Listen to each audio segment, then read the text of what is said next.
What's going on, people, and welcome back to the GalacticOz Podcast, El Finale, a finale of the finales. And we're here with a massive guest. Now, this guest, let me tell you guys something.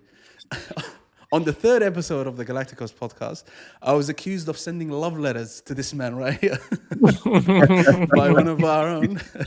And I called it networking. He called it love letters. I don't know which one Tigo is going to agree with, but he was a massive inspiration, honestly. A massive, like, their show and everything that they were doing back in the day, a huge part of why we started what we're doing. And if you guys know what they do at the moment, from my left, absolutely brilliant. The chaos has just continued. And it's a pleasure to have him here because we don't want to say he's a board member of the GalacticOz Podcast, but I think to some degree he's a remote board member.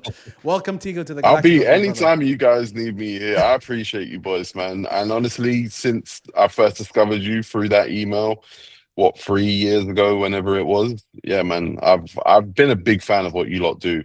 I appreciate it. Hasib, by the way, just so you can get a bit more context. So Tigo dropped the name, the Galacticos, and he's like, oh, so there's actually, he didn't actually, he basically dropped the link to the group chat for the boys to see.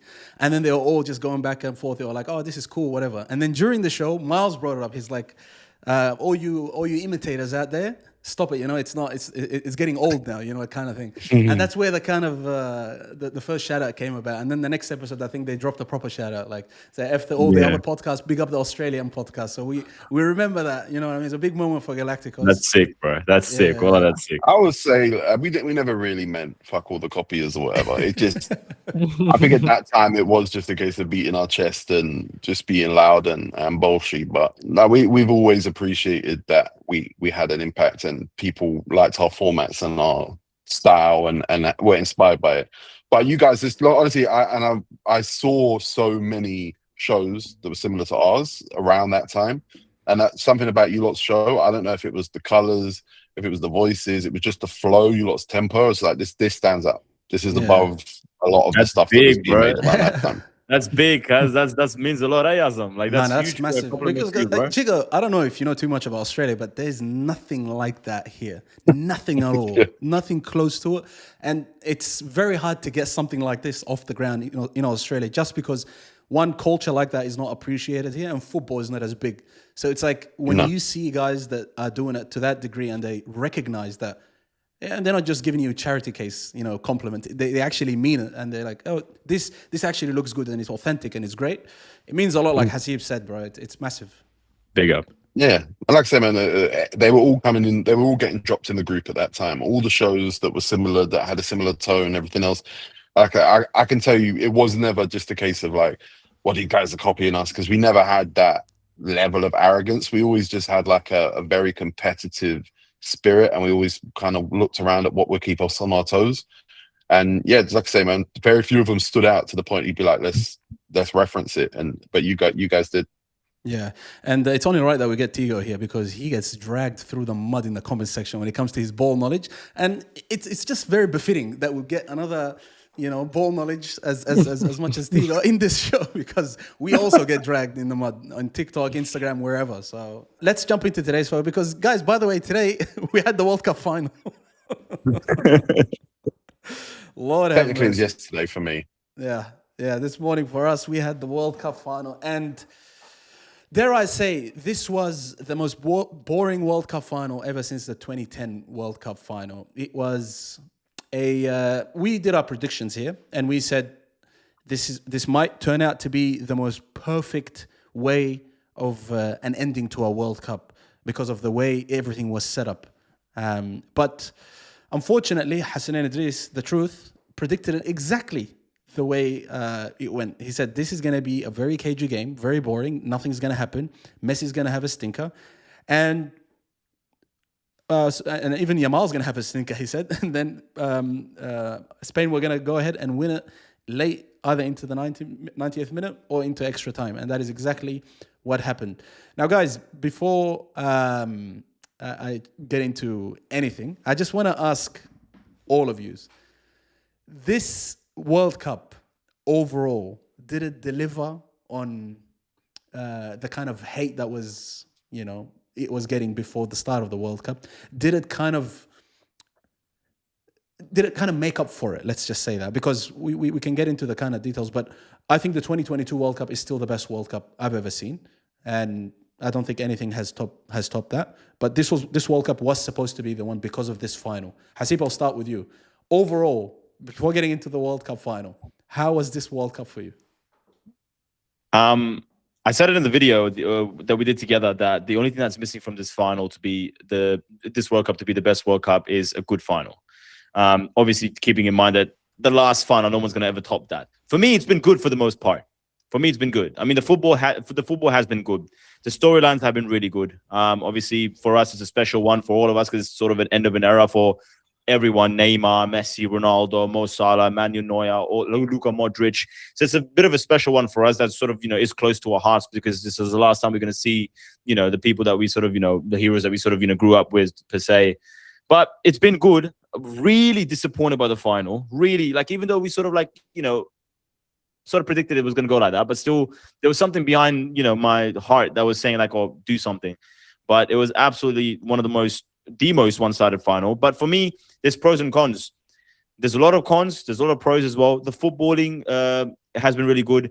The smaller nation, Cabo Verde, Curacao, the goalkeepers, and on top of that, some of the finals were really good. The dramatic VAR decisions, Argentina, Egypt, for example, Switzerland, Argentina, pretty much all the Argentina games. England has been really good as well. But I think it's been a good final. Maybe it doesn't top Qatar 2022 just because of the World Cup final itself, the 3-3 and then penalties. But for me, it's been a really good final. But the initial final itself was absolutely atrocious. First of all, playing in daylight, you're taking the piss. Bro. You're taking the piss. There's just something about night under the lights playing that just screams world stage. Do you know what I mean? Champions League night, stuff like that. So for me, playing in daylight was an absolute tragedy. The halftime show. Halftime show. My wife woke up just to watch Justin Bieber, bro, and she was also disappointed because I don't know what he was singing. He was not even. He was Hallelujah.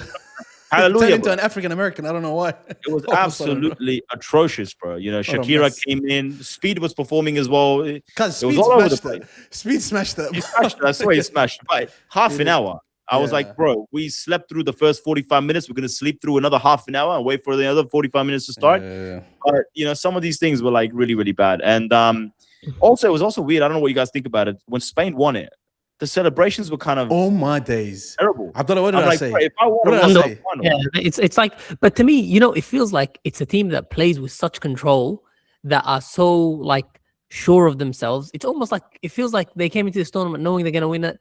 In the lead up to this final, they were like, we know we're going to get there. It's almost like they underwhelmed them. The feeling was underwhelming for them. So the celebration the celebrations were so bad, bro. They were very underwhelming. I agree. But the aftermath as well between some of the players of Argentina doing what they did after the game. But yeah, I mean, for me, it's been a really, really good World Cup. It's been really enjoyable.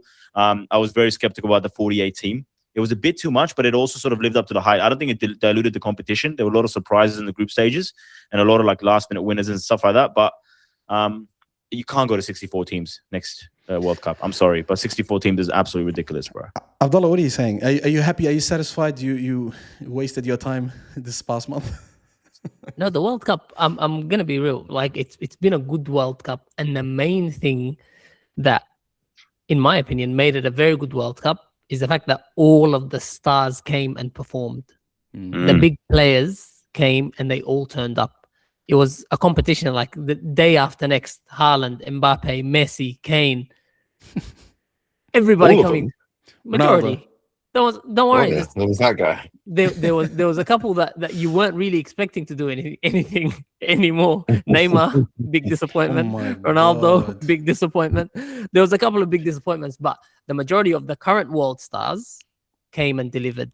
Even to the likes of Luis Diaz delivering for Colombia.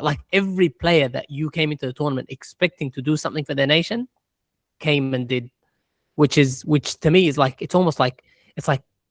it's a dream for every child that tunes in to watch the World Cup. They want to watch the stars deliver. This is what inspires generations. This is what we grew up on, watching 2002 World Cup, Ronaldo, Rivaldo, and Ronaldinho delivering. Those types of moments is what's going to stick with anybody that's watching a World Cup for their first time. Yeah. So with that being the case, I think, and the number of unreal games that we got, Yeah.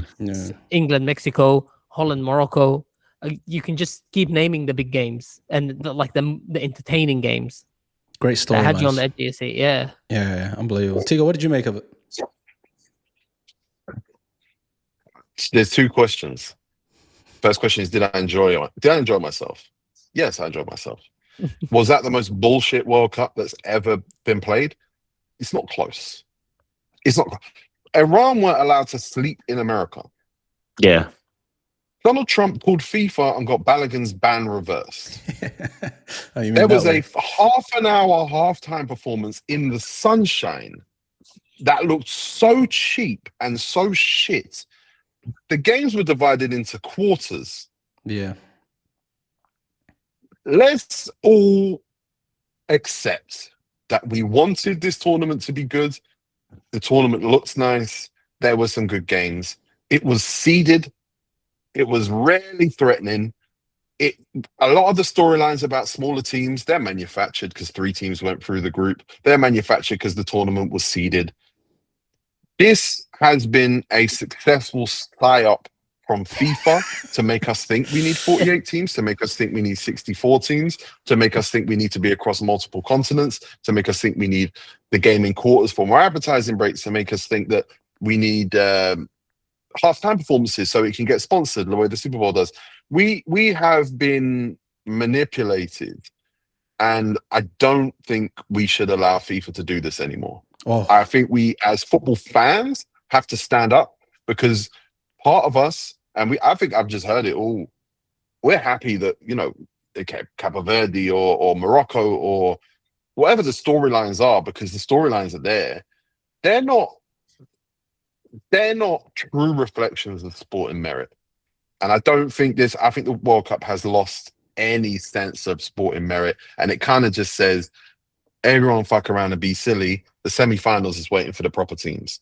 And I kind of look at that and say, who is going to start the season in La Liga, Premier League, Serie A, Liga, and Bundesliga who played up to the quarterfinals? Nobody. So all of the domestic leagues that drive the interest in football today, drive the finance, drive everyone's wages, everything else, they will all be harmed by the expansion of the World Cup. They will all be harmed by the seeded structure of the World Cup, because you're going to have players all across these great leagues playing way too late into the tournament, not joining up with their club sides for another 2-3 weeks. And that means when the seasons start, we're going to have a poorer quality of products on screen. I enjoy it? Mostly, yes. Did Spain celebrate correctly? Yeah, they did. Why? Because they just never felt threatened in this tournament. Why would Spain jump about with glee and accelerated levels of joy and happiness? No one put a mark on them. They did not get duffed once. They were not rocked. They were not touched. This tournament has been a great, I guess, as an English person, I see a team that basically coached itself at this tournament, and they went into these games and swashbuckled, and that's quite fun, isn't it? England going toe to toe with everyone, and what's going to happen? Blah, blah, blah. But realistically, I saw a team that coached itself. I saw a team that Jude Bellingham and Harry Kane and these guys would have chats with each other and be like, how are we going to do this? How are we going to do that? And that's why it always fell apart, was because tactically, you guys don't really know what you're doing. Thomas Tuchel doesn't have a full command of this squad. You see that with Bukayo Saka, what he said after the game, said he was fit and he wanted to play more, and he didn't play more because the manager didn't want him to play more. And I'm looking at it just going are we watching serious football? Did the 2 managers of the 2 finalists have 15 club games between them as coaches? And it was Alaves in Liga B or something. This is not elite football competition on any level. This is seeded. I'm not going to say it's fixed, but it's definitely as close to fixed as you can get. And yeah, we had this tyrant get involved, didn't want to get out of the Spain team's way when they handed over the trophy. We had a tyrant in the middle of the World Cup flexing consistently. I honestly, when it's all said and done, I think this tournament's been an embarrassment. No disrespect to America. I know that if you'd had a different president at the time, I think so much of it would be different. But Gianni Infantino used you lot as an excuse to push a lot of bullshit and say, well, this is how the Americans do it. This is how the Super Bowl makes this much money. And we all just kind of went, oh, well, yeah, it's in America. But every single part of that will be used as an agenda for the next tournament and the tournament after and the tournament after, to the point that they get a World Cup every 2 years.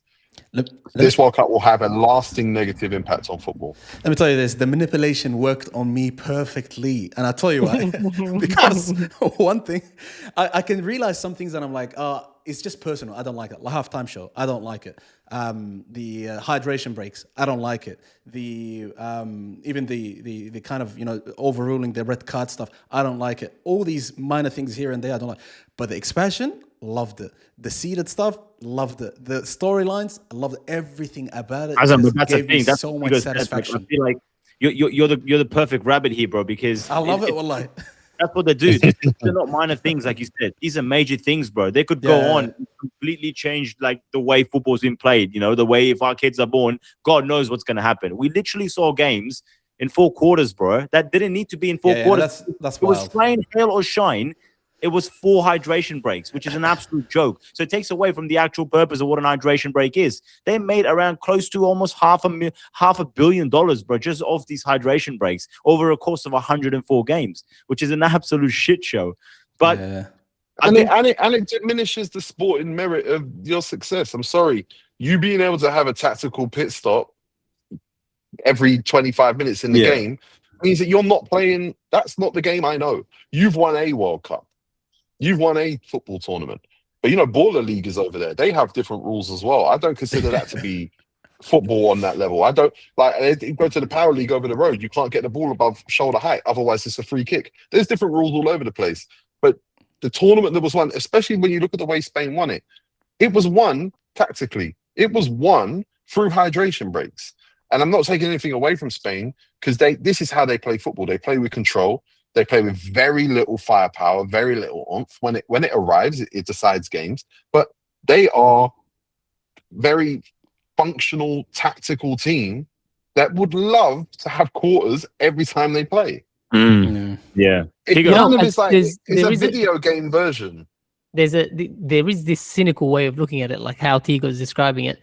But I'm more in the camp of Azam because I feel like, and let's hope that this doesn't carry on to the next World Cups, like Tigo's predicting, because I think World Cups need to have a little bit of the culture of the country that it's being hosted in. Just like how annoyed were we, Azam, when Messi wore the bisht when he's lifting when he's lifting the trophy. I'm like, what is this nonsense?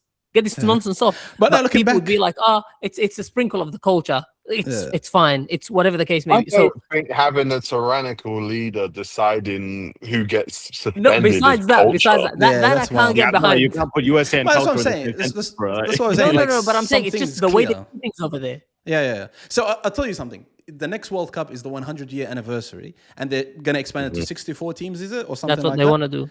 If my younger brother, Amir, makes it with Sudan national team, I'm not complaining, bro. I'm all here for it, bro. I'm gonna be flying out to Portugal, Spain, Argentina, wherever. I read today that I don't give a damn. I'm there, bro. But that's the nonsense. But so there's 3 South American teams that are gonna host one game, and apparently each of them don't have to qualify now. They're considered the host nation. They're hosting one game each. Hey, listen, 64 games, 64 teams. 5 countries automatically qualified. What are the qualifications going to be? 6 countries automatically qualified. 6. Hope Sudan is one of them. Inshallah, bro. But Tigo, quick one. What did you particularly enjoy about this World Cup? So you've said a lot of things that you obviously hated, which sort of I agree with as well. But what was the one thing that you enjoyed about? Maybe a couple of things, or maybe there aren't a couple of things. Maybe there's one thing. What did you enjoy about this World Cup? I'm with you guys. I loved the smaller nations. I loved watching Congo in their first World Cup for however many years. I loved watching. I would say that my favorite moments were probably watching the African teams because I know there's so much persecution, so much pressure on the FAs and everything else, and everyone wants to make everything that happens on the pitch for an African nation about everything other than the players. I know that. Look, that's why Nigeria aren't there. And I feel like that's probably why Cameroon aren't there. It's because of off the pitch stuff. So I did love seeing them play and compete and succeed. I did love watching Spain because it was mastery. It was pure mastery. I would say I loved watching France's attacking players, but I kind of didn't. I kind of didn't really enjoy watching France. I just don't like the balance of that squad. I think Zidane is going to fix it probably, and they're going to be dominant for the next few years. I liked the games. I'm just aware that you just have to always be cognizant of the fact this is not by the rules that we know. This is pre-season football. This is not the elite competition that inspires us to make shows, that inspires us to make podcasts, inspires us to follow these players. That's not what we watched in this tournament. In my opinion, we watched a watered down, very Americanized, very last gasp FIFA trying to take control back from UEFA, FIFA trying to take power back from the Champions League. America rejected a Somali referee. This stuff is abnormal. And we shouldn't lose. I don't think we should lose sight of it for the fact that we, bread and circus, we got our football. We shouldn't lose sight of the fact that political interference diminished this competition. And it kind of feels like the only country in the world that would go that far is the country that did go that far. Yeah. It's crazy because we had this discussion in the last World Cup with Craig Foster, someone who's very in the humanitarian rights kind of, front lines, let's say. And we were talking about Qatar, and he was very for the workers that died during the constructions of the stadiums, but also for the LGBTQ rights, and how Qatar just stood their ground and were like, nah, this is our country, this is our rules, this is you. FIFA gave us license to do this World Cup here. You're going to run by our rules, kind of thing. And to a degree, all of us on the pod, we're Muslims, and we were like, to a certain degree, this is our culture. And if FIFA gave them the license to do it, it's corruption in the end. But if FIFA gave them the license, you can't come in and start changing the rules of the country to some degree. You know what I mean? So you got to accept it for what it is. So some things you got to take it with a grain of salt. So it's like I think that was a very convenient piece of strategy by FIFA, which is to make Islam the villain. Middle East. That's why of like progressive social politics. And then when they go to America and it's way worse, they go, well, Qatar wouldn't allow us. I'm with anyone who says Qatar's got a lot to answer for their human rights. I'm with anyone who about fairness, and like I'm not going to go into the specifics of it, but at the same time, that is not an excuse to allow America to behave that way. The Olympics wouldn't allow it. Yeah, FIFA wouldn't have allowed it 10 years ago. The difference is FIFA is massively on the back foot. It has to justify itself. It has to try and stay ahead of UEFA, the Champions League, and the Premier League in terms of the food chain. It also has to reintroduce itself to a generation of football fans, because I know every single one of you here, just like me, grew up with FIFA being a computer game, and the video game being the be-all and end-all of the branding of football. When that disappeared, FIFA now has a different responsibility to try and reach and become that powerful force, because it wants to dominate, it wants to control, it wants to manage the laws of the game. In 2026, I don't think it has that mandate. The only thing it can point to is, look how much money we made. Premier League and the Champions League both do the same thing. And I don't think either of them have the right to decide the laws of the game. And I think we're through the looking glass a little bit, where we've seen Gianni Infantino suck up to Qatar, suck up to Donald Trump. The next World Cup is going to be a little bit less political, I would hope. Spain, Morocco, potentially like Uruguay, Portugal. There's a little bit less of a nationalist agenda that can be pushed there. But the negative impact of that sycophantic politicizing in the name of driving FIFA's globalist, like, we dominate football, we are the voice of football agenda, I don't think it should be lost on people who love football. I think we should be smart enough to say, okay, I get that all those Americans who tune into the World Cup every 4 years, they think FIFA's the dog bollocks. All these people on the periphery of the game, they all think, fucking hell, this is it. This is, wow, FIFA, what a great organization. We know better. we're smarter. We experience football every single day. We follow the stories. We follow the news. We follow the actual transparent business practices of the Premier League, of each football club, of whether it's Aston Villa having Visit Rwanda on their shirt, whether it's Israeli boycott brands being on shoulders, and like there's a constant flow of debate and conversation around the club game, around the game that has more of a conversation. FIFA is it bulldozes everything you might think is okay, everything you might think you love football for, and it does what it wants, and it's doing it in a negative purpose, which is money, which is control. Did I enjoy this World Cup? I did enjoy this World Cup. Am I gonna be glad that this World Cup was 48 teams and all these big teams were forced to play to the end because it was seeded, when in a month's time the Premier League's back, and in 2 months' time the Champions League's back, and Declan Rice can't walk, and Saliba's got a broken back, and fucking Rodri's broken down again, and like, no, I'm not going to be grateful for it. Let me tell you this. Let's put a ribbon on it.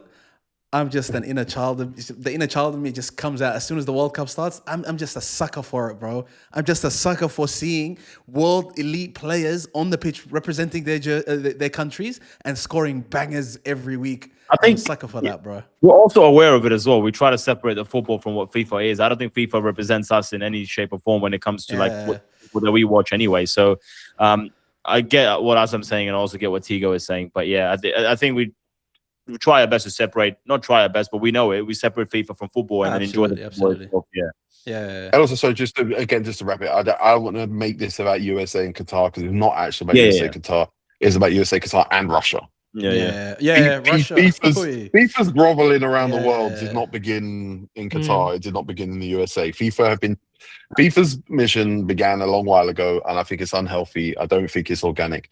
I think it's affecting the quality and the sportsmanship of the World Cup. I don't think it's been a positive. But crap final as well, boys.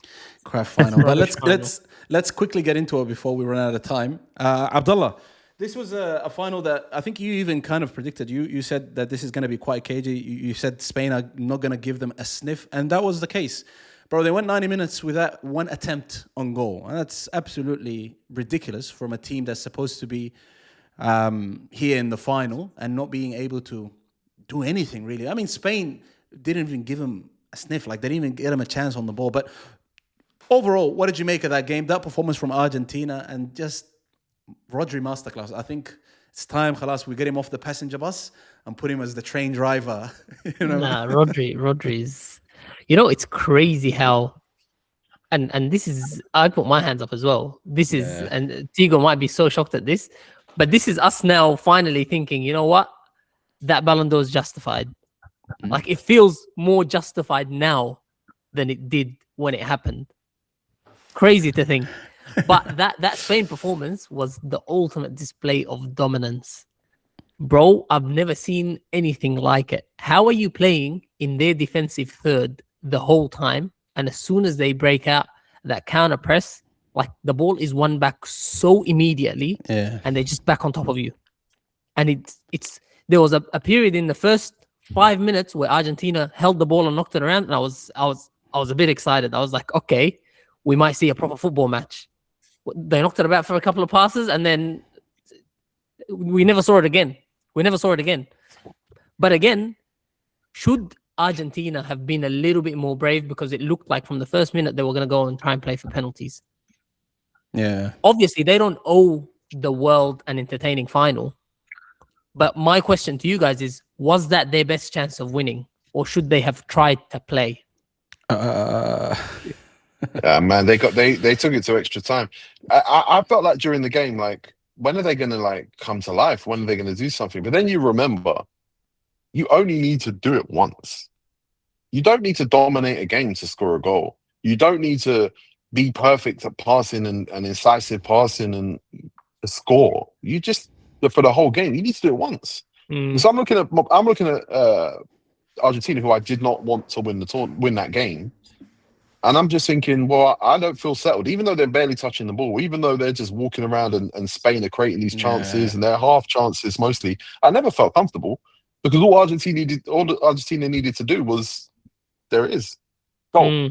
And even when they went 1-0 up in extra time, when Argentina had those chances at the end, there was a goal there. Like any other day, that one on the edge of the box, the one that got knocked out from the cross, from Senesi. there were goals. Yes, there were goals there on any other day. Like as bad, as negative and as like hostile as they were, can't fault it. They didn't lose 3-0. They lost 1-0 in extra time. One of our boys said it in the group chat as well. Hassan said, if this went to penalties, Argentina were winning 100%. There was no chance of them losing on penalties. So to answer your question, that was their best chance, honestly. Like as Sigo said, like throughout, if they just needed one, but they just didn't get the ball. Like they won. Spain weren't letting them have it, and then when they do have it, it was like 15 seconds, and they would get it back, and it was just constant pressure like this. I get that they were able to do it. Towards the end of the game, but that's Argentina. For some reason, they just come to life when they're down, and I don't know what this weird tactic is that they have. Is that they're trying to just tie the legs of the other team, or I don't know what they're doing. But it's clear to see that their best opportunity was to take it to penalties, because I agree, if they did take it to penalties, Martin is definitely saving a few. It's pure mental warfare. Argentina play pure mental warfare. If they play possum for 85 minutes and they have you believe in it, and then the second they come to life, you're going, fucking hell, how comes these guys are good now? Yeah. It's mental warfare. Whether that's the fouling. Exactly, it's rope-a-dope. Argentina play rope-a-dope because ultimately they've got, because people it's the Messi show.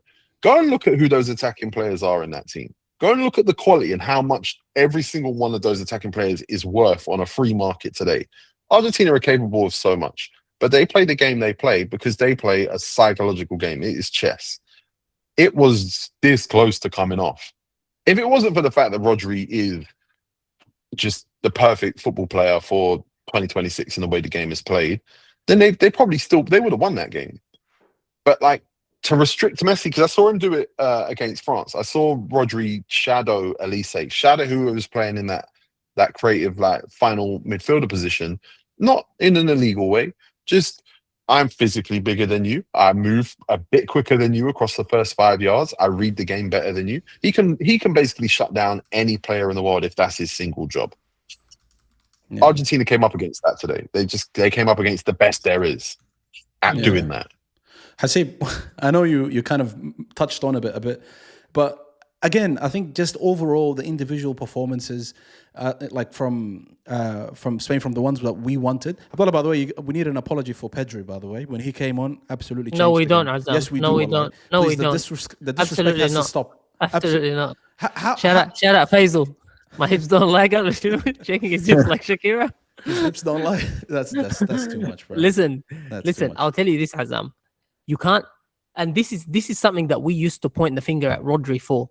When the game is transitional, when the game is up and down, you don't see the quality as much as when the opposition is pinned back. Rodri came against an Argentina that didn't want to play. He came and got the ball on the edge of the box and tried to be creative, which is, cool, that's fine. But when the games are tough, when the games are up and down, it's we haven't been seeing him. I'm not saying that he's not that player. I'm just saying that his tournament was not up to his usual standards. Same as Yamal, and that leads me to the question. And the team has been better with Fabian Ruiz in there. I agree. Than him. Yeah, so, I agree. But take him off your fraud watch list. I never put him on fraud watch. Never did. Keep Vitinha in there though. Hasib, Lamine Yamal, bro. Another game where he could have turned up, and this is so strange because the guy never disappoints when it comes to big occasions with Barcelona. He never does. Even when they're down and out, even when they're 3-0 down, he's still having a great game. I don't know what is going on with this brother. And I don't want to... Hassan keeps saying this to me. He tells me, in 10 years' time, we're going to look back and say, Lamine Yamal won it for Spain. And I hate that narrative. I'm not going to be able to say that, bro. I'm not going to be able to say Lamine Yamal was the key player for Spain to win this. I don't think people are going to have that short of a memory. I personally just think this is not the team and this is not the system to have a wonder kid electrify the world. It's just not. Look, they conceded 1 goal in the tournament, and that's because everybody did their job. Ruiz swapping with Pedri swapping with Ruiz. these were tactical decisions based on, two unbelievable players. Neither of them were like the reasons games were being won. You could point. Aymeric Laporte was retired 2 years ago. Aymeric Laporte was the best centre-back at the tournament. This is all system. This is all Spanish culture. This is all how to get over the line. It would not work in club football. You would not have Lamine Yamal do this in the club game. You would not have Lamine Yamal adjusting tactically every 25 minutes to new defensive structure. You wouldn't have it. Lamine Yamal is probably, people are going to talk about the fact that he didn't excite them, he didn't wow them, but they didn't hero ball Lamine Yamal. They didn't need to. They didn't need to put it on his foot and go win us this game at any point. They always had faith that the games were going to be won. In general, you think international football isn't as tactical as club football. Now, your team that you're on being tactical shouldn't be a hindrance to you. It shouldn't be a hindrance to you. The opposition depends how tactical it is. Sound and marking you out the game. I don't know, but at the end of the day, Lamine Yamal, in many occasions, is still getting the ball and he's 1v1 or 2v1 against fullbacks. But so it's then, not like he was when in the club game, but he's not. He was just making smart decisions. He's not as effective as he is. I don't think that's the case. I think he's just not at his sharpest. He just won the World Cup, though. No, but he's not at his sharpest. He hasn't had the impact that he usually would. There were two teams that came to this World Cup and said, tactics are going to win this World Cup for us. They were Argentina and they were Spain. There were teams that came here and said they had the club culture. They had the crash bang wallop, the we'll score one more than you. They were England, they were Norway, they were France. The two teams that were tactically advanced, the two teams that played a very set structure, they're the teams that got to the final and they played out a boring extra time 1-0. And you don't have that with one guy doing whatever the fuck he wants. You don't. Even you look at Argentina with Lionel Messi, the whole thing was built around Messi. The level of Messi's positioning in that game just to cut off angles is, it's not sprinting, it's not accelerating, but it is constantly moving to cut off angles. It is very deep in those positions to help build a transition, unleash players in the wide areas. Everybody had a tactical job to do defensively for Spain and Argentina. And Spain's entire game was just maintaining possession, keep possession, smart crosses if you're going to cross it, but ultimately, please don't cross it. Smart shots on the edge of the box, but ultimately, please don't shoot on the edge of the box. Tactically, it's just to win the World Cup the way they did, it was never going to be one player. And if it was ever going to be one player, it was going to be I fully follow what you're saying, and it makes sense on paper. But what my eyes are telling me when I'm watching the game is they're telling me that Lamine Yamal is trying to do what he usually does for Barcelona. It's just not succeeding. Because I see a similar player trying to do similar things. Things just aren't coming off. How did you lot feel about Bukayo Saka in the Premier League in the games that he played last year? Do you think he was playing within himself, or do you think he just wasn't playing to the level that he normally plays? Hasib, I'll let you take this one. Hasib's also an Arsenal fan, so I'll let him have this. Okay. I think it was a bit of both. I think I couldn't really accurately judge Saka's season just because he was in and off out of injuries. But the thing with Lamine Yamal, Tigo, for me is how do you explain his Euros performance then? Because that Euros performance was dominant. I know it was a lot more tactical, but there was a little bit there was a lot of glimpses of individual brilliance by Lamine Yamal and Nico Williams in that Euros to be able to ultimately win that Euros. And I feel like we sort of wanted that and we didn't even get a little bit of that. So I think that's where the disappointment comes a little bit. But I don't fully agree with Azam in the sense where he's waiting for him to show up. But I don't think you're going to get that Euros performance again, because I feel like that was one and done in my opinion. But the way the Spanish team plays, it's very little area to very little allowance for individual brilliance to shine, in my opinion. And you have the likes of Ozyabal and Baena. So you're not working with much there. And the only person you're working with is probably Pedro Porro and Dani Olmo. So I feel like a lot of the Lamine Yamal fans like Azam are disappointed because in Euros, he really stepped up as a 16-year-old and really did alongside Lamine Yamal, alongside Nico Williams. And to be able to win the Euros the way they won it in that fashion, it was a shadow of who he was with this Spanish squad in the World Cup in this tournament. But in my opinion... But I think they just adjusted to the players that they had, though. It's a different team. So I don't. As I well don't as the really, fact that if you're going to be Spain and you're going to have these tactical masters, which most of those midfielders are, which most of their defenders are, give me quarters, give me hydration breaks. Watch me stifle. Watch me control these games. And I just genuinely think tactically there was no need to give Lamine Yamal free reign. Like, I get in the Euros, it's a slightly different team, but also they're overcompensating for a lack of like killer up front. But Spain have never had a killer up front. Well, I say never. They've not had a killer up front for a very long time. And even when they had a Fernando Torres or a David Villa would play wide, and Torres was pretty ineffective up front. To win this World Cup the way they did, if I would accept the point on Lamine Yamal if it weren't for the fact that who Spain were day one is who they were in the final. That's who they've been the whole way through. A team that we're not going to concede a goal. We'll win every game by one goal. That's fine. We're going to work hard for our goals. We're going to make smart choices, squeeze the game so the crosses come from very, very close to the box rather than out here where transitions are more dangerous. Everything they did was control. Everything they did was, like you said, it's counter press and it's possession counter. Yeah. It just wasn't the kind of tournament where Lamine Yamal was ever going to be allowed to just. I think, fun. Especially the game itself, that it was so lackluster. There was not much happening throughout the game, so you wanted a little bit, like from the fan in you as a neutral watching the game, you wanted a level of individual brilliance to sort of, I thought individual brilliance would be something that, would elevate the game and sort of, be the difference maker. So I think that's where the disappointment lies as well. And he came very close with that in the 90th minute when they got a free kick. And that's safe for maybe they came very, very, very close. And it was Lamine Yamal that stepped up. And I feel like the only outlet going forward was also still Lamine Yamal. So forcing the ball to him, and then he was always double, triple teamed as well. There were so many bodies behind the ball as well in the box with Argentina as they were going for penalties. But we have to talk about Rodri, man, because Rodri's resume right now, he's one of those players that have literally completed football. He's, I think, 1 out of 7 people that have won every single trophy that he could potentially call internationally as well as domestically. And he's sitting on the table with the likes of Lionel Messi, Franz Beckenbauer, Gerd Muller, and all them, man. So for me, a Ballon d'Or, a World Cup, a Euros, a Champions League, multiple Premier League titles, multiple domestic league titles, and treble in there as well. And you're looking at a person that is, naturally compared to Sergio Busquets, because obviously, sitting in the number 1 table up there. Sergio Busquets had Xavi and Iniesta, throughout his, Spanish, career as well as Barcelona. Rodri never had that. So it's overly, like, for me, it's a little bit more impressive, to be honest, for what he's achieved. And to be player of the tournament, and obviously people will argue that it should have been Messi, but I'm not mad that it's Rodri. For me, I disagree with Abdullah where he says the Ballon d'Or is his thing. I can't have a defensive midfielder or a goalkeeper win a Ballon d'Or or a defender. No, I think it's now justified. Me, I can't justify that, to be honest. Who should win Ballon d'Or this year?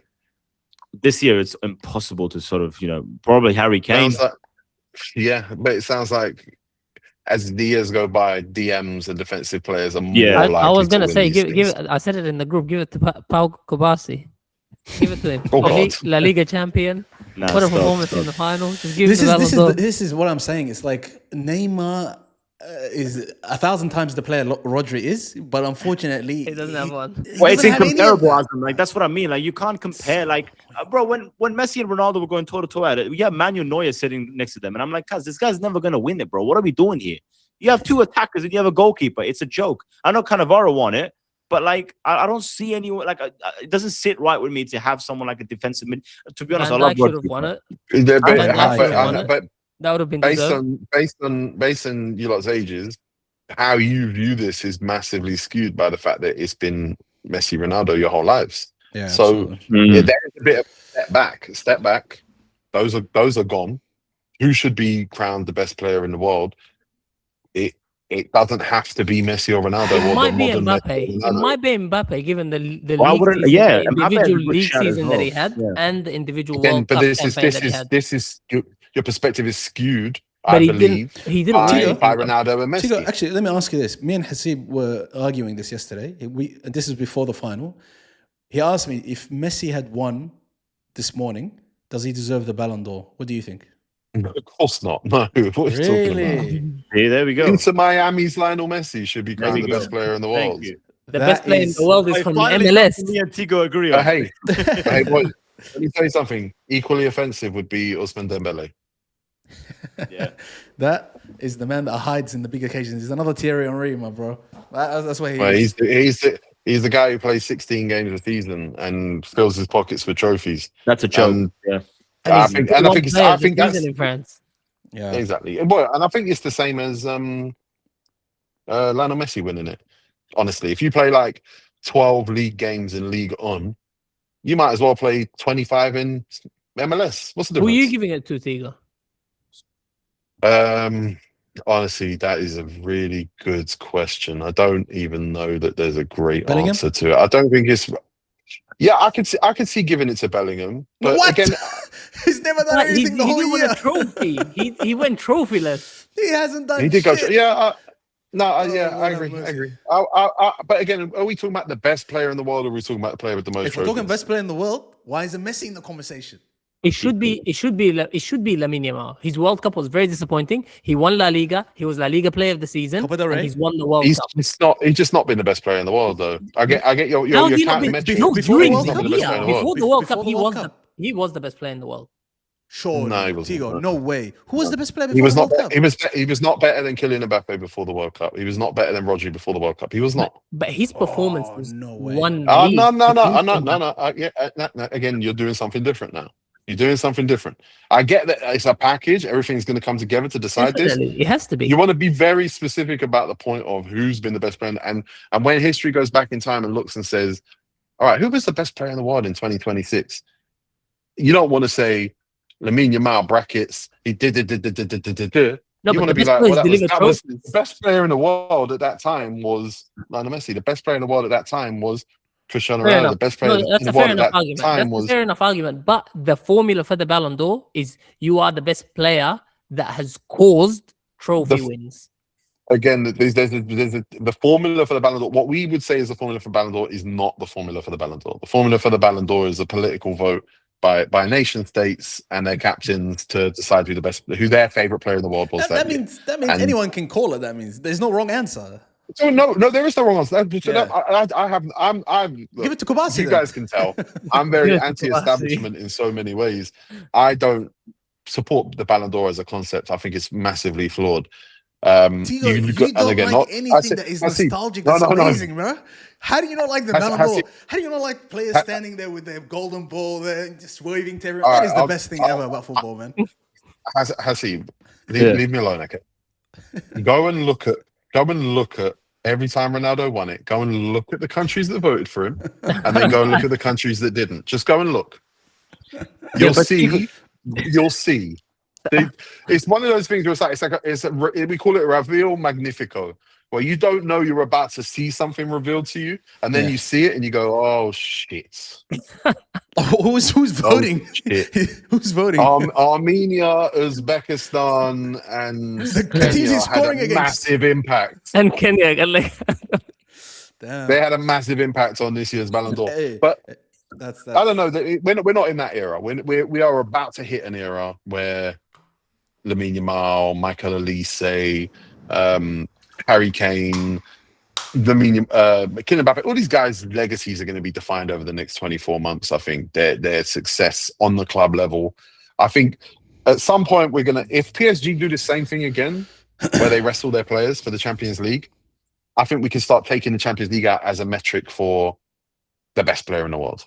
I think I the already Ballon have. d'Or. I think the Ballon d'Or should they keep the current voting system to get the nominees, and then open it to the fans. All the fans free to vote. Oh, but You've that's got- cooked, they, Abdullah. they nominate No, the no, first, that's they, gonna they, be the no- they vote. nominate 20 or 25, so then it's not wild. And then It's something Everyone- like that, though. It's something like that. Like we It's let gotta the be like international that. coaches and captains get the nominations, build the top 25, and then from that point, it's like I don't know. All the players in that shortlist then get to Nah, vote. that's wild. all that, yeah, all that. But I think it should I be. believe I'm a big fan of player-led votes. I put PFA above any domestic personal award. PFA is it because you go talk to football players and you say, "What do you think of this guy?"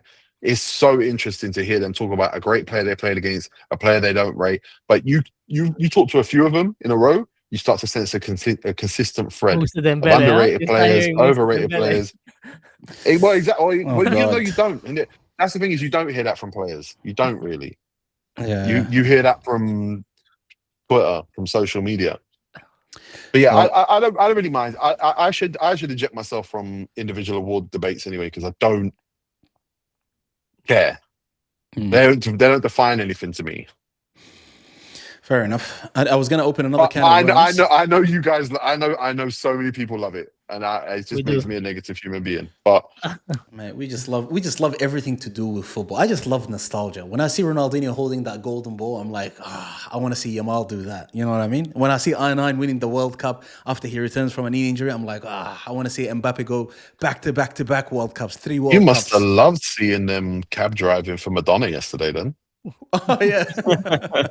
Oh, those That's the guys. stinkiest thing. Oh, Boys, this- also the halftime show wasn't live. Like apparently it was pre-recorded, so like only some of it was live. Like Yeah, Speed yeah. performing was live, but like the rest of it was like. yeah. I think Neon on his stream revealed it, and he's getting sued by No, but it was FIFA obvious. because he revealed That Madonna set was not live. The underground stuff was all Yeah, fake. Yeah, that was all post. all the driving through, that was all fake. Yeah. Yeah, it was a bit weird. I don't know what they tried to do. They had BTS there. as BTS well. was real, but BTS was there. That was live. Yeah. Justin No, it was Bieber all real live. apart from the driving. The driving around Yeah, in the that was all fake. But the rest of it was real. Everything else on Yeah. the pitch, I think, was real. But what a World Cup, man! Hasib here has just been copying it this whole World Cup about his Ronaldo kind of takes, and obviously Abdullah is an Arsenal fan, so you know what to say about that. Non-stop bad takes.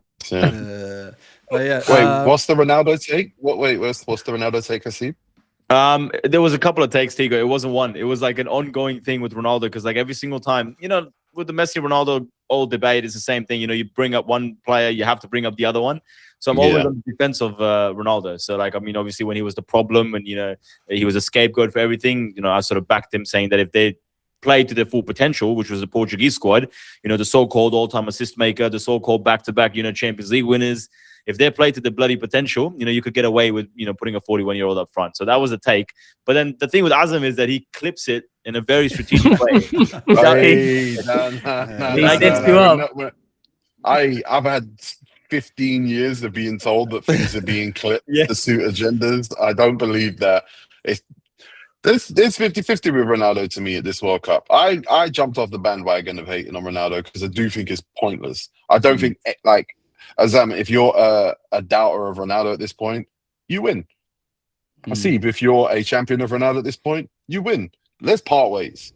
Yeah. Ronaldo is the second best player of our lifetime, if not the third. He's a decent way away from the best. We can now stop having the conversation that matches the two. But that doesn't change Ronaldo's legacy. Do I think Portugal should have been better in the tournament? Yes.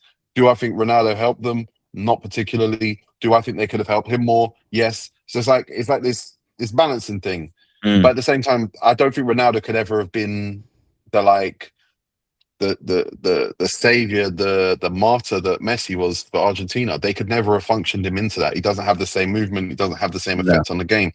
So the idea that they would play a 41-year-old kind of in the same way Argentina play Messi kind of doesn't match.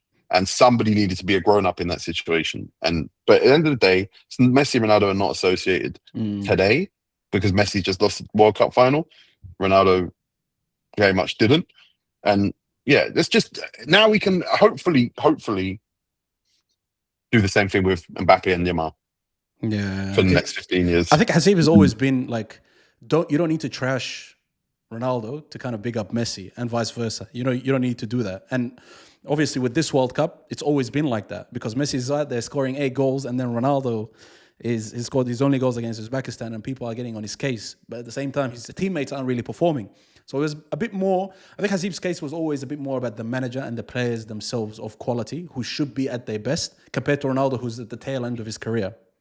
Yeah, adding to what Tigo said as well, I think the nature of them going toe-to-toe for like a better half of, 15, 16 years, it's like we grew up in an era where they were constantly compared. So I think we're never going to get what you mentioned, Tigo, where you're like, all right, let's just appreciate them both. I think it's always going to be a case of back and forth because the original people that grew up watching these two in this era, in the previous era, they always, grew up comparing these two. So it was like, it's always going to be that case, in my opinion. And But hopefully it will doesn't do that with Mbappe and Neymar.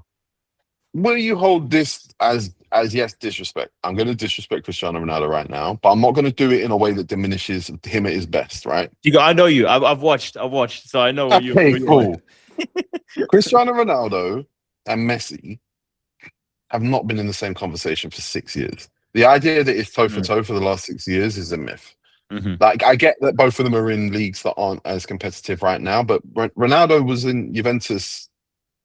I mean, some of us saw what was happening in Serie A. Some of us can see it now. But Ronaldo went to Italy because he knew. He knew before all of us knew, my legs are going. And then he went to England and he kind of hovered around up front, scored a few goals. And there's always going to be a what if around what could have been at Manchester United if they were functional, if they were decent, if they were... Every noise that came out of that club around that time seemed to imply that it cost the manager his job. It cost Man United a couple of young players. It cost Ronaldo a little bit of the respect he had at Manchester United. Not much, but a little bit. Ronaldo really, unless this is my point about this World Cup, is like, we've seen Messi now kind of put his team in the final. Obviously, they live and die for him. It's a mythological creature at this point, which I understand. I understand why they treat him that way. They kind of treat him like the way in Portugal, Ronaldo in Portugal, but they went out when they went out. And it's like that kind of is a bit of the difference where it's like, are Argentina's team better than Portugal's? No, they're not. Is their manager better? If he is this, but probably not. You're talking about a manager that's done nothing in the club game. So like, I just kind of feel like the comparison in a complete respectful way. Ronaldo is older than Messi. Ronaldo's style is a little bit more speed based at its best. Kind of shouldn't have compared them over the last half a decade, in my opinion. Yeah, no, this World Cup's a bit of a drag, to be honest. 100%. Yeah, I do agree with you in that one. I mean, yeah, like you said, Ronaldo's footballing ability is the way he plays football is just it's inevitable for it to deteriorate at this age, obviously at the age of 41. Whereas Messi, we mentioned this before in this podcast, where even if you take Messi out from his peak for 2 years and you put him back after 2 years, I think he'll still perform the exact same way. So I do agree with you in terms of the past 5-6 years. I think there's like no room for nuance in a Ronaldo and Messi debate. I genuinely don't. And I think like I see people say I prefer Ronaldo because he had to do it the hard way or because he did it in different leagues and da, da, da, da. But then I saw today people talk about Rodri being the Ballon d'Or, and I'm like, hold on, let's cut everything out, all the narratives, all the storylines. Who's better? Let's stop this conversation. Stop finding loopholes to see who was the best and who was better. There's a very clear distinction.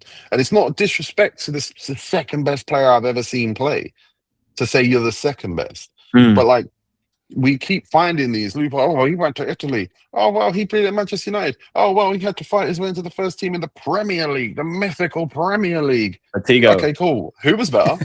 Tigo, but that's the thing. That's the thing. I'm sorry, Azam is just going to go on. I get it. It's not that. He poked the bear right now. You poked the bear. Yeah. I see what's going to come out.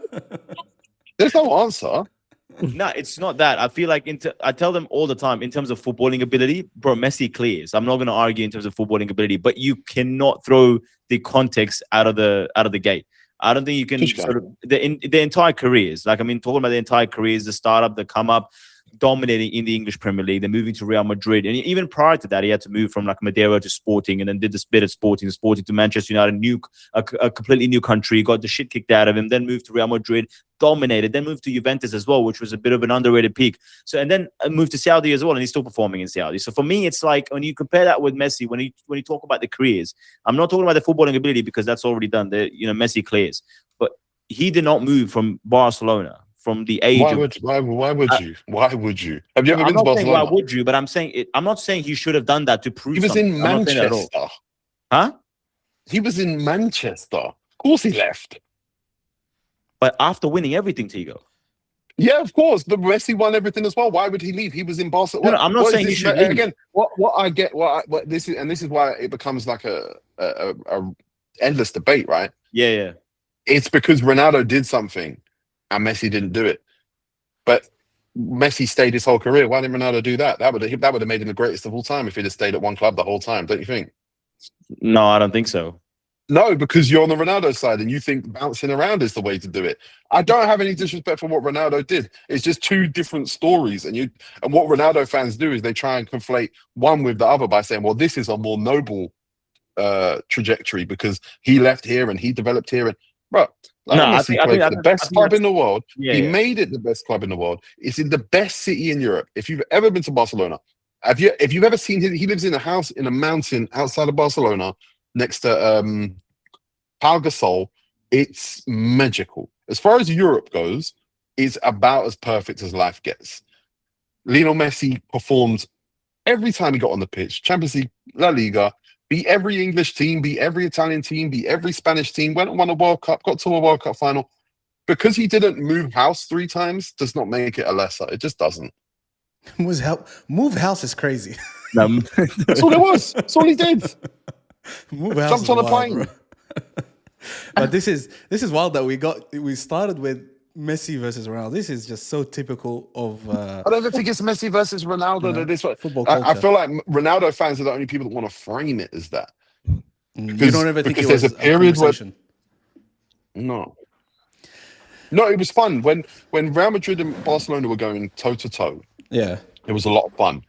Ronaldo, when he won at Manchester United, you talk about someone that's so incredible. There's no one in football today that matches Cristiano Ronaldo. No one playing football today matches the quality, the legend, the iconography that is Cristiano Ronaldo. The only person that compares is just fucking acres ahead of him, and that's okay. It's not like LeBron versus like Steph Curry, where in 10 years' time we're just going to be like, why the hell did we ever debate that? We know why it happened. We know how we got here.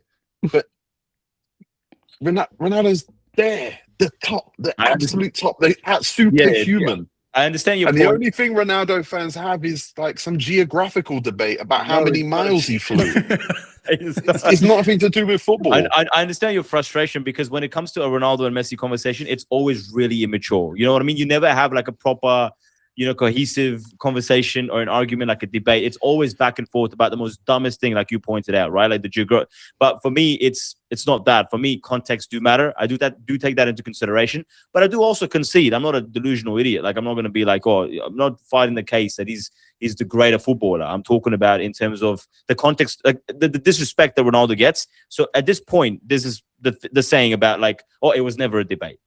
And that's where I come back and sort of, back Ronaldo in that case, where I don't like the fact that people say that it's never a debate because it was. Because you were having the debate. No, but Tigo, you can't say I was having the debate. This is unbelievable. I'm loving this. Ronaldo fans had the debate and Messi fans responded. And I would even call myself a Ronaldo or a Messi fan. I am a Ronaldo and Messi fan. I love them both. But it was Ronaldo fans having a debate and building straw man arguments that revolve around everything other than football.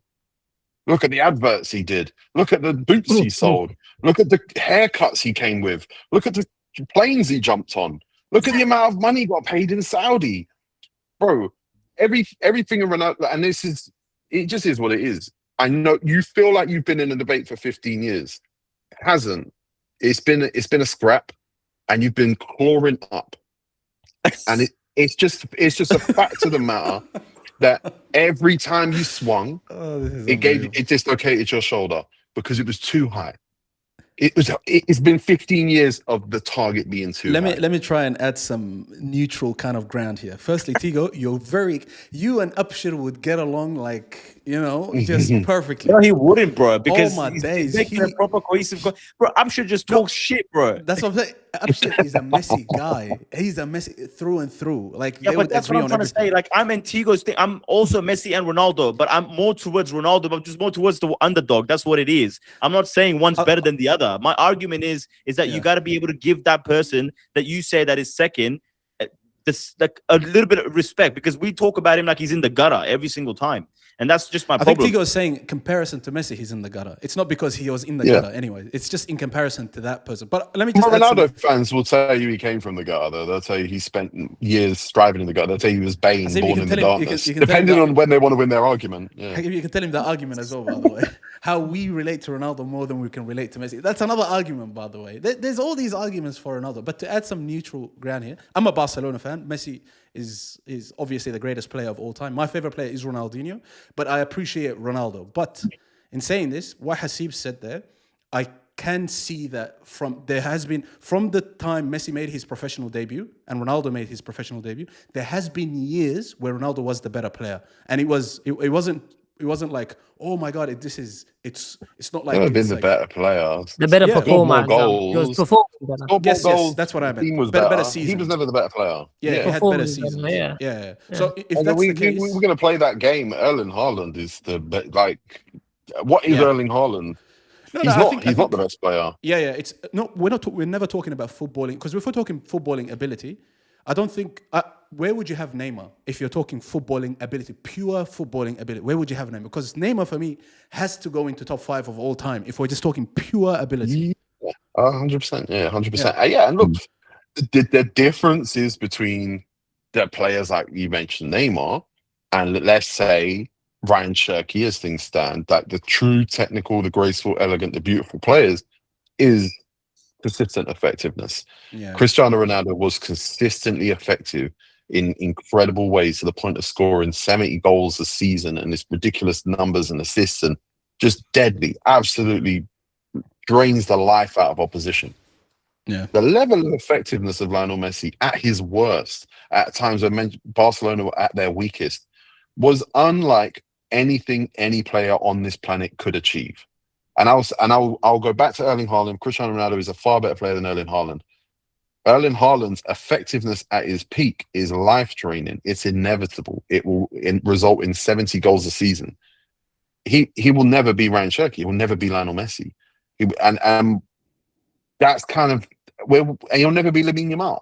Yeah. We know, we're objective truth. We know what we see. We have eyes. But we also can rely on effectiveness, statistics, and metrics that kind of support our arguments. But look, man, Cristiano Ronaldo might have had better seasons on the board. He might have put better numbers on the board. He might have had more effective seasons. He was never better than Messi in a season, and he was never, all things being equal, would never have achieved the same things as Lionel Messi did. It just is what it is. And it's no disrespect. It just, I think we can just move on from it. I know you say let's not do this with Lamine Yamal and Kylian Mbappe or whoever the next person is that comes up with Lamine Yamal. I think it's been healthy. Yeah. I think it grew the game massively, Messi and Ronaldo. Yeah. To some I think degree. we lacked it. A generation before, we didn't have it. No, not even Serie A close. was like, Serie A had all these players locked away in their closet over there, paying way over the odds. I mentioned from my left recently, the Premier League is in no danger of signing a world-class player anytime soon. So any player that's going to be world-class in the Premier League is going to be developed in the Premier League to a world-class level. We kind of still need that feeling of, like, I think the PSG situation is that they kind of cheat to win the Champions League, in my opinion. So I don't get the feeling from them that it's like, bow down. The way that I did for Real Madrid and Barcelona at that point, it was just like, fuck me, this is mind-blowing. Who else? There's no one else in the world that can achieve this. So I do think the comparison of Ronaldo and Messi has been healthy. I also just think that we're removed from it a little bit. Let's be objective. Let's be clear of thought and just kind of say, okay, these are the facts. This is where we are. Yeah. I think, Hasib, we can both agree. Let's move on from the Messi Ronaldo kind of subject. Please. It will come back up. It will. It will. We have to have a full episode and bring all the Ronaldo haters and all the Messi haters in one room, and then we can hash this out properly. But we don't. And if you're not a hater, if you just have a very strong opinion about both, you're welcome to. Tigo, if I knew that you were this pessimistic, you know what I mean? I would have brought. I'm a realist. I would have brought the stinkiest takes from this podcast, so you can argue back and forth with them.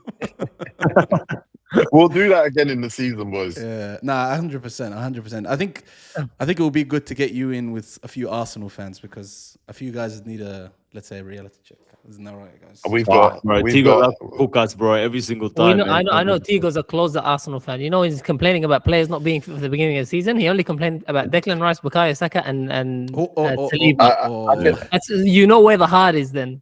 I can sense you were picking up on that. It's because they're the Premier League champions, and it's not going to be a true reflection of whether or not they're the Premier League champions if they're not fit. That's crazy. But the good thing is, we have the biggest Arsenal fan on the internet coming on the show today. That'll be out on Wednesday. Yeah, the biggest one. Let's try and guess who that is. It could be anyone. Think of us. Ty? No way, Ty. Close. It doesn't get any bigger than Ty. Ty. It gets bigger. Someone from AFTV, Tigo. We'll see on Wednesday. Piers Morgan.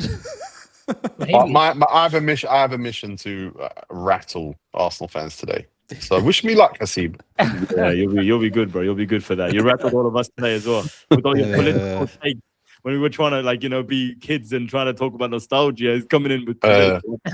You're all low-key Trump lovers. He came in and flamed it, bro. But yeah, that was brilliant. Thanks, Tigo, for coming on again. It was an absolute pleasure. We have to do this for sure when the season starts once again. Now that we've gone fully remote with the podcast. Yeah, like always, we said just a quick announcement before we move on. This is the last episode of this season. We've got a few pre-recorded episodes, so we're gonna drop that hopefully as time goes on. But if anything, we're gonna take a little break because we did 26 episodes this World Cup, and I am exhausted. I am actually wrecked. Filming daily or every second day is just crazy. Hasib, welcome to the family of the Galacticos. And yeah, man, I think we have to just take a little break just to kind of rejuvenate a little bit and, get our energy back. But like always, make sure you like, subscribe, and turn on your notification bell. We'll see you guys next time. Take care. And peace. All my niggas, we intimidated. All my they intimidated. Burn City, we intimidated. Got my young boy, he intimidated. All my shooters, yeah, they really aiming with them cold niggas. We ain't got no patience. Money talks in my conversation. One niggas, they are imitated. Ask my dogs, we intimidated. Ask my bro, we intimidated. How you poppin', no niggas hating, and I play the hoe to keep it.